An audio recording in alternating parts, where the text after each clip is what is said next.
issued a tornado warning for northeastern Sampson County in central North Carolina until 3:30 p.m.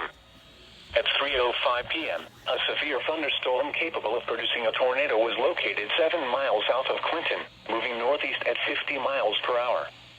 Hazard, tornado. Source, radar indicated rotation. Impact, flying debris will be dangerous to those caught without shelter. Mobile homes will be damaged or destroyed. Damage to roofs, windows, and vehicles will occur. Tree damage is likely. Locations impacted include Clinton and Turkey. Take cover now.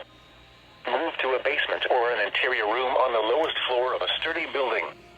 Avoid windows. If you are outdoors, in a mobile home, or in a vehicle, move to the closest substantial shelter and protect yourself from flying debris.